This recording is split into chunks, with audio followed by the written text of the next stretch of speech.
What it do, me and nation? So here are 10 tips for beginners for the new looter, shooter, and space Marauders, and I'll throw in some extra pointers as well. And so tip number 1 covers how to make space in your inventory.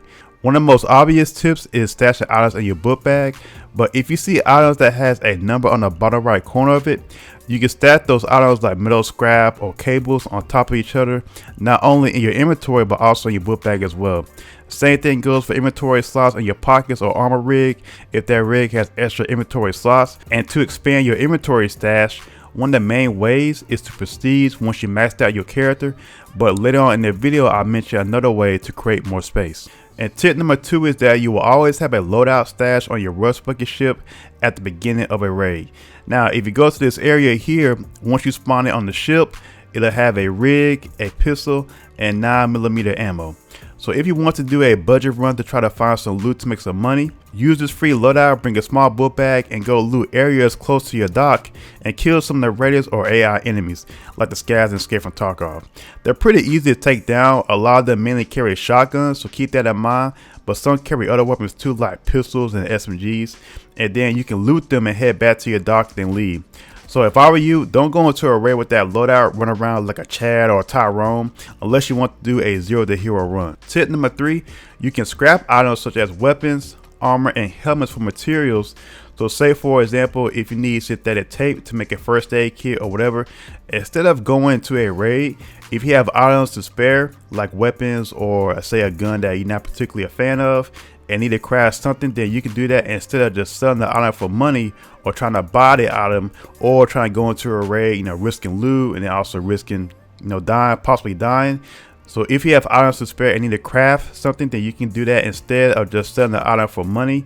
And speaking of money, tip number 4 is valuable items in areas for money. From what I found so far, items like coins, gold rings, industrial papers are worth a good amount of money, but many locked doors and vaults have loot that you can sell for a lot of money. And even a blowtorch, if you want to take that back with you and sell it, that's totally up to you. It goes for a pretty good price. But keep in mind, once players start learning this map, they're gonna head straight to the vault areas, bring a blowtorch. So obviously we're in the closed beta, but as you guys know, as time goes on, people are gonna learn these high loot areas and then head straight to them. So, but if you just want to avoid that, you can loot items such as gold coins or find jewelry, etc., and then bring that back with you and make some money for that. Tip number 5, to identify enemy ships, they always have a yellow glow that flashes behind them.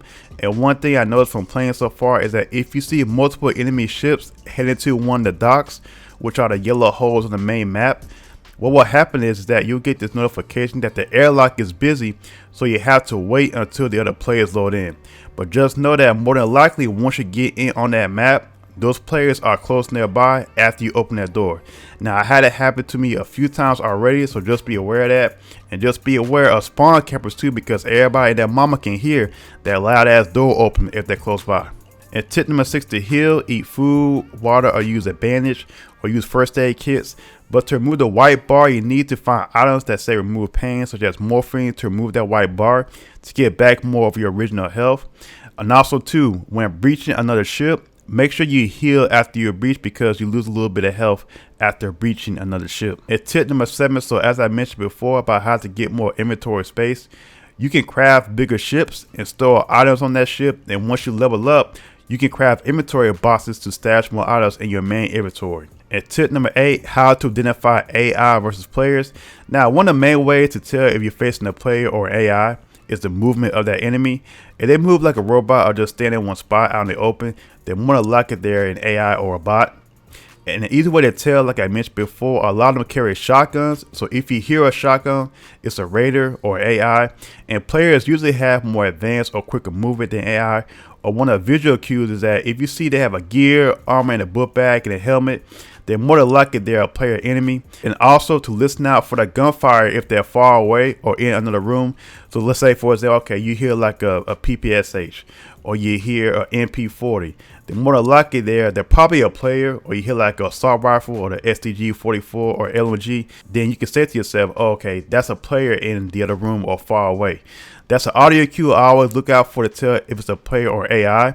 And if you're unsure after a raid, if it says you killed a Raider, then that was an AI enemy.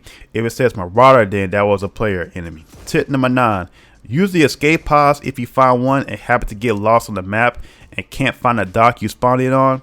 You won't lose your hoopty or rust bucket ship, and it can be used multiple times after a 5-second cooldown after each use. So if you're with teammates or see another player use it, you can wait 5 seconds after it was used to leave yourself and then to extract from the map successfully. Tip number 10, ways to level up and get skill points. You can do daily contracts, or you can do the main quest line to help you level up as well. You get points for kills, looting, raid time, and each raid is only 25 minutes long. And you also get double XP for escaping. And so you need skill points to unlock items that you can craft instead of buying them from traders. So that's it for these tips for beginners and Marauders. And if I missed anything or you want to see another video, leave a comment down below. Leave a like if you enjoy the content, subscribe if you love it, and I'll see you guys in Space Marine Nation. Peace.